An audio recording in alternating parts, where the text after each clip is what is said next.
தமிழக வெற்றி கழகமா அது எங்கே இருக்குது அப்படி கேட்டவங்க நிறைய பேர்.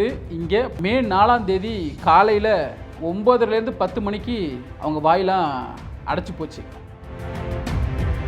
என்டிஆர் வந்து 46.30% வாக்குகளை பெற்றிருக்காரு. அண்ட் எம்ஜிஆர் வந்து 33.52% வாக்குகளை பெற்றிருக்காரு.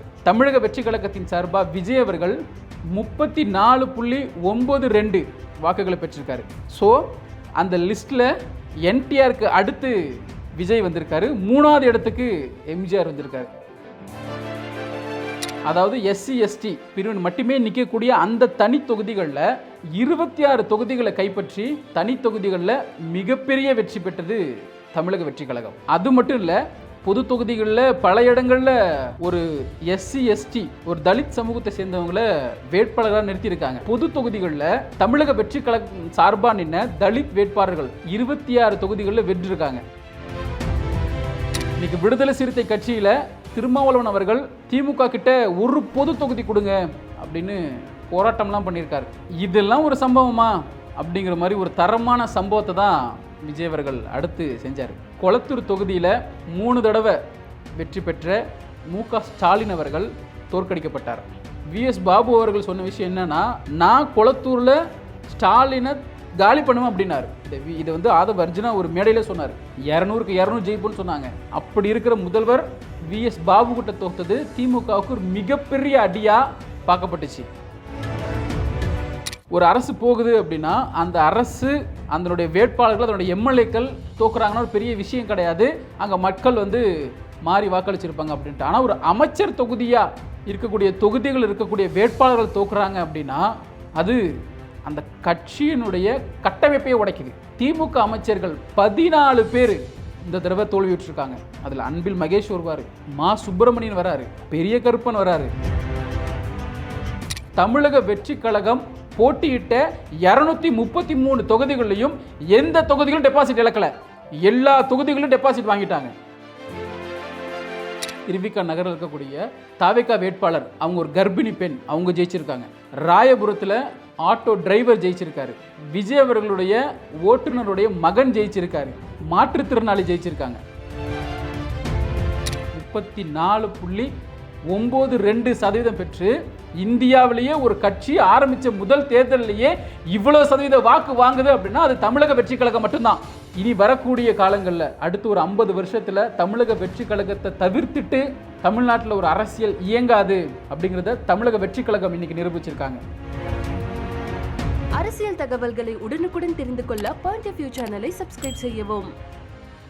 இந்த காணொலியில் நம்ம என்ன பார்க்க போகிறோம் அப்படின்னா, தமிழக வெற்றி கழகம் இந்த 2026 சட்டமன்ற தேர்தலில் செஞ்ச சிறப்பான சம்பவங்கள் என்ன, ஒரு சில விஷயங்கள், இது எப்படி இவங்க பண்ணாங்க, இது வரைக்கும் நடந்த தேர்தல்கள் இந்த மாதிரி சுவாரஸ்யமான விஷயம்லாம் நடந்தது இல்லையே அப்படின்னு நடந்த ஒரு சில விஷயங்களை இந்த காணொலியில் நம்ம பார்க்க போகிறோம். அதில் முதல் விஷயம் நம்ம பார்க்க போகிறது என்ன அப்படின்னா, விஜய்லாம் வந்து களத்திலே இல்லைங்க. தாவேக்காலாம் ஒரு கட்சியா? இங்கே திமுகவுக்கும் அதிமுகவுக்கும் தான் போட்டியே. தமிழக வெற்றி கழகமா அது எங்கே இருக்குது அப்படி கேட்டவங்க நிறைய பேர்.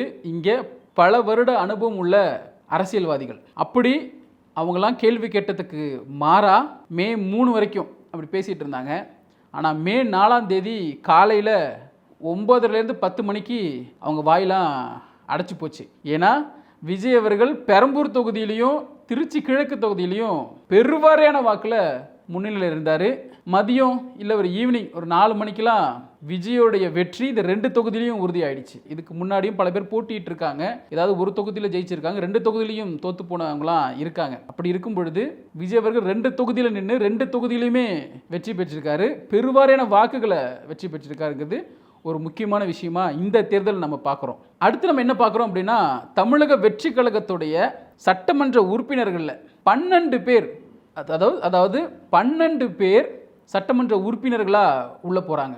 இந்த 12 பேரும் வெல் எஜுகேட்டட், இங்கே அரசியல் சூழலை புரிஞ்சுக்கிட்டு பேசக்கூடிய ஒரு தைரியமான ஒரு போல்டான வேட்பாளர்களாக நிறுத்தியிருந்தாங்க. 12 பேர் ஜெயிச்சு இன்றைக்கி சட்டமன்றத்துக்குள்ளே, தமிழக சட்டமன்றத்துக்குள்ளே 12 வேட்பாளர்கள் தமிழக வெற்றி கழகம் சார்பாக உள்ளே போகிறாங்க. அடுத்த விஷயமா இந்த தேர்தலில் நம்ம பார்க்குறது என்ன அப்படின்னா, தமிழக வெற்றி கழகம் ஒரு 5% வாக்கு எடுப்பாங்கப்பா நாம் தமிழருக்கும் தமிழக வெற்றி கழகத்துக்கு தான் இங்கே போட்டியே அப்படிங்கிற மாதிரி நரேட்டிவ்லாம் செட் பண்ணாங்க. தொடர்ந்து விஜய் அவர்கள் வந்து அதிகபட்சம் ஒரு 10% எடுப்பாருங்க, கமலை விட கொஞ்சம் அதிகமாக எடுப்பார் அப்படின்னாங்க. எம்ஜிஆர்லாம் அவரை தொடவே முடியாதுங்க அப்படின்னாங்க. அப்போது அப்படி பார்க்கும்போது பவன் கல்யாண் சிரஞ்சீவி 5% வாங்கினாருங்க, பவன் கல்யாண் வாங்கினாருங்க 5%. அந்த ரேஞ்சுக்கு தான் நடிகர் விஜய் வாங்குவார் அப்படிங்கிற மாதிரி சொல்லிட்டு இருந்தாங்க. ஆனால் இந்த 2026 தமிழக சட்டமன்ற தேர்தலில் தமிழக வெற்றி கழகத்தின் சார்பாக விஜய் அவர்கள் எடுத்த ஓட் பெர்சன்டேஜ் மட்டுமே 34.92%, கிட்டத்தட்ட 1,75,00,000 வாக்குகள். இது எல்லாமே பிக் நம்பர்ஸ். விஜய்க்கு எதிராக பேசினவங்க, விஜயை பற்றி கேலி பண்ணவங்களுக்கு இந்த நம்பருங்கிறது திரும்ப அவங்களுக்குலாம் எதையுமே பேச முடியாத அளவுக்கு ஆகிடுச்சு. இந்த வரிசையில் இப்போ 34.92 அப்படிங்கிறது வந்து எப்படி பார்த்தோம் அப்படின்னா, இது வரைக்கும் ஒரு நடிகர் அரசியல் கட்சி துவங்கி அவர் வந்து தேர்தலை சந்தித்த முதல் தேர்தலில் அவர் பெற்ற வாக்குகள் என்ன அப்படின்னு பார்த்தோம் அப்படின்னா, என்டிஆர் இருக்கார் ஃபஸ்ட்டு, அடுத்து எம்ஜிஆர் இது வரைக்கும் வரலாறில் இருக்கிறாங்க, அடுத்து எம்ஜிஆர் வரலாறில் இருக்கிறாங்க. ஆனால் இப்போது தமிழக வெற்றி கழகத்துடைய விஜய் அவர்கள் இந்த வரிசையில் சேர்ந்திருக்காரு. அப்படி பார்த்தா என்டிஆர் வந்து 46.30% வாக்குகளை பெற்றிருக்காரு. அண்ட் எம்ஜிஆர் வந்து 33.52% வாக்குகளை பெற்றிருக்காரு. தமிழக வெற்றி கழகத்தின் சார்பாக விஜய் அவர்கள் 34.92 வாக்குகளை பெற்றிருக்காரு. ஸோ அந்த லிஸ்ட்டில் என்டிஆருக்கு அடுத்து விஜய் வந்திருக்காரு, 3வது இடத்துக்கு எம்ஜிஆர் வந்திருக்காரு. எனக்கு தெரிஞ்சு விஜய் அவர்கள் செஞ்ச சம்பவத்திலே மிக சிறப்பான சம்பவம் இந்த சம்பவம் தான் இருக்கும். அடுத்து இன்னொரு முக்கியமான விஷயம், 234 தொகுதியிலையும் பொது தொகுதிகள் இருக்கு, தனி தொகுதிகள் இருக்கு. அப்படி தமிழக வெற்றி கழகம் போட்டியிட்ட தனி தொகுதிகளில், அதாவது SC ST பிரிவின் மட்டுமே நிற்கக்கூடிய அந்த தனி தொகுதிகளில் அதிகப்படியான தனி தொகுதிகளை வெற்றி பெற்றது தமிழக வெற்றி கழகம். அந்த இடத்துல திமுகவும் போட்டி போட்டாங்க, அதிமுகவும் போட்டி போட்டாங்க.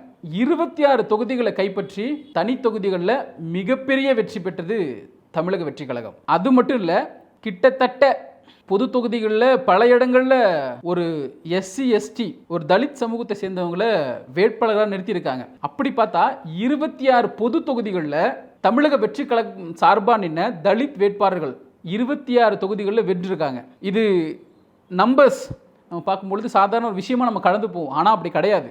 இன்னைக்கு விடுதலை சிறுத்தை கட்சியில் திருமாவளவன் அவர்கள் திமுக கிட்ட ஒரு பொது தொகுதி கொடுங்க அப்படின்னு போராட்டம்லாம் பண்ணியிருக்காரு.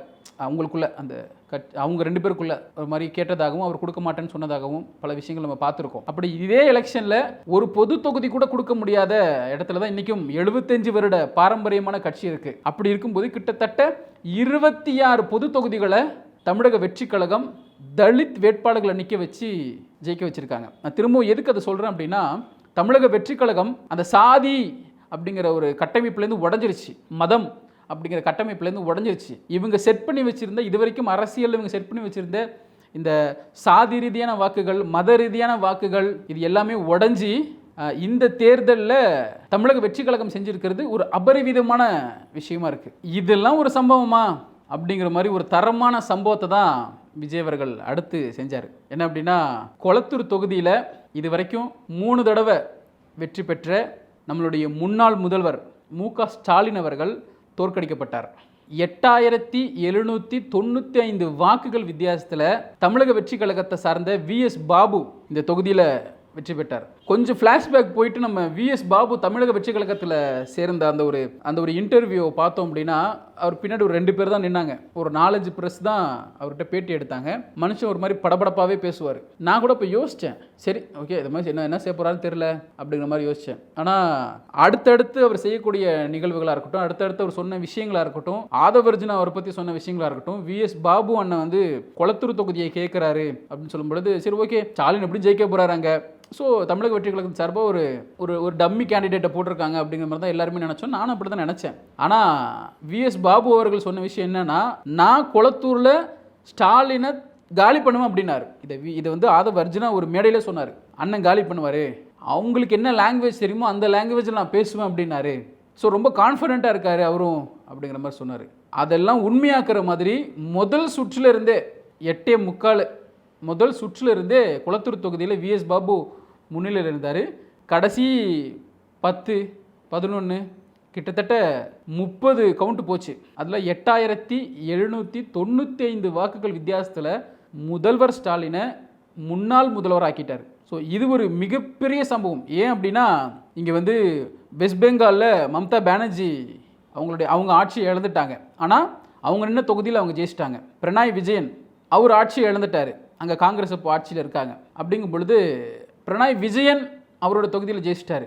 இங்கே இந்திய அளவில் மிகப்பெரிய கட்சி, மிகப்பெரிய தலைவர்னு பேசப்பட்ட ஸ்டாலின் அவர்கள் அவரோட சொந்த தொகுதியில் தோத்தது திமுகவுக்கு ஒரு மிகப்பெரிய அடி. இதிலிருந்து திமுக எழுந்து வரதுக்கு எத்தனை வருஷம் ஆகும்லாம் சொல்ல முடியாது. இது ஒரு மிகப்பெரிய அடி. ஃபெமிலியரான ஃபேஸாக இருந்தால் கூட பரவாயில்ல.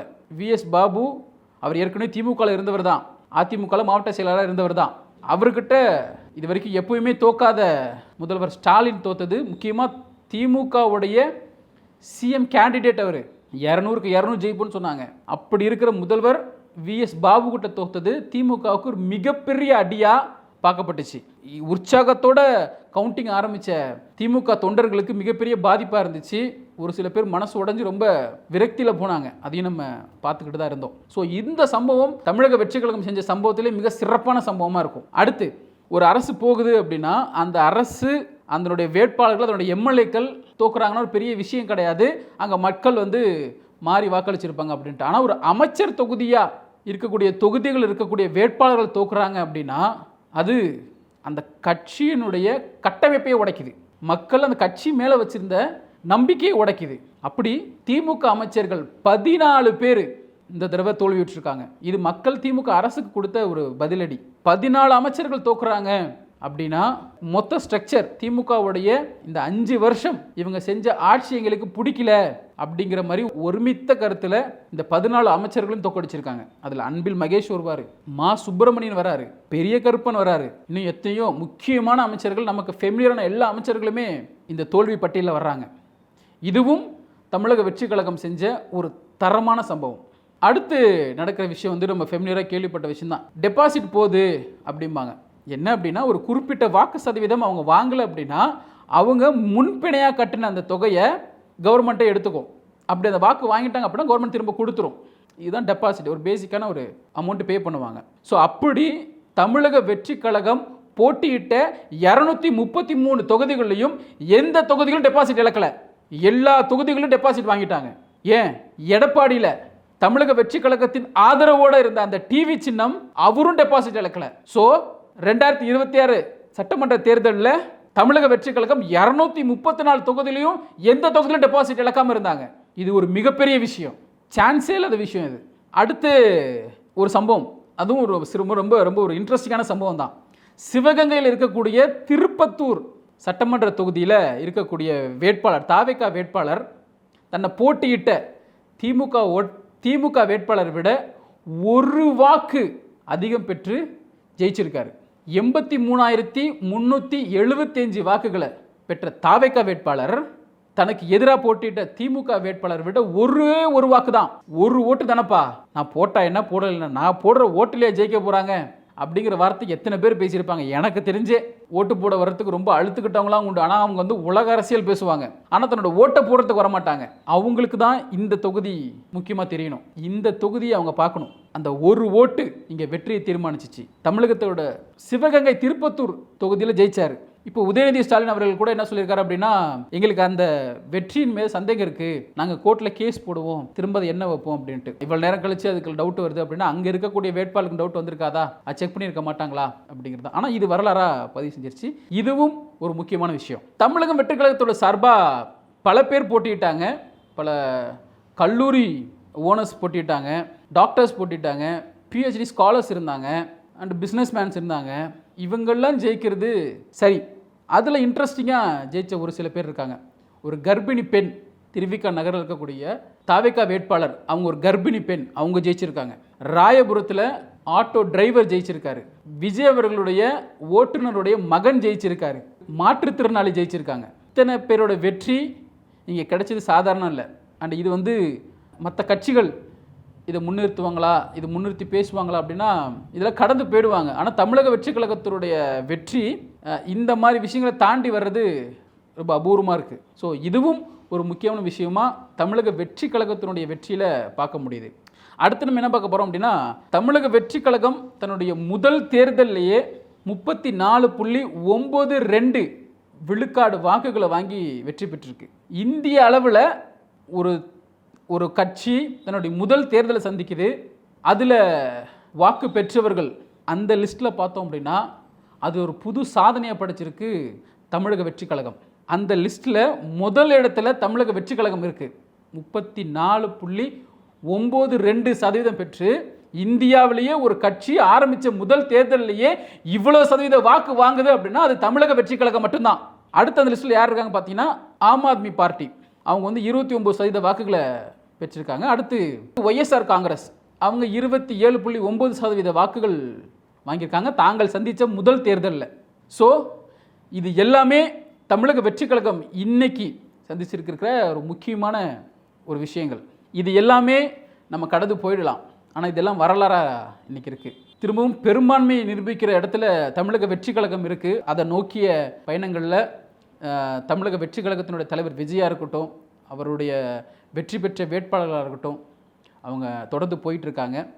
கூடிய சீக்கிரம் தமிழக வெற்றி கழகம் தன்னுடைய பெரும்பான்மையை நிரூபித்து ஜோசப் விஜய் என்னும் நான் தமிழக முதலமைச்சராக பொறுப்பேற்கிறேன் அப்படிங்கிற அந்த ஒரு நொடிக்காக இங்கே தமிழ்நாட்டில் திமுகவை சார்ந்தவங்க, அதிமுகவை சேர்ந்தவங்க, நாம் தமிழரை சார்ந்தவங்க, இன்னும் விடுதலை சிறுத்தை கட்சியை சார்ந்தவங்க, பாமக கட்சியை சார்ந்தவங்க எத்தனையோ பேர் அந்த ஒரு நொடிக்காக, அந்த ஒரு நிமிஷத்துக்காக காத்துக்கிட்டு இருக்காங்க. வரலாற்று மிக முக்கியமான விஷயம், இனி வரக்கூடிய காலங்களில் அடுத்து ஒரு 50 வருஷத்தில் தமிழக வெற்றி கழகத்தை தவிர்த்துட்டு தமிழ்நாட்டில் ஒரு அரசியல் இயங்காது அப்படிங்கிறத தமிழக வெற்றி கழகம் இன்றைக்கி நிரூபிச்சிருக்காங்க. ஸோ இந்த மாதிரி விஷயங்களை தொடர்ந்து நம்ம கவனிப்போம். இன்னும் தமிழக வெற்றி கழகத்தினுடைய அடுத்தடுத்த மூவ்ஸ் என்ன அப்படிங்கிறத தொடர்ந்து கவனிப்போம். இதில் வரக்கூடிய சுவாரஸ்யமான விஷயங்களை நம்ம பார்ப்போம். இன்னும் வேறு ஏதாவது விடுபட்டிருந்துச்சு, இன்னும் சுவாரஸ்யமான விஷயங்கள் உங்களுக்கு தெரிஞ்சது நான் எதுவும் சொல்லலை அப்படின்னா அதை நீங்கள் கமெண்ட்டில் சொல்லுங்கள்.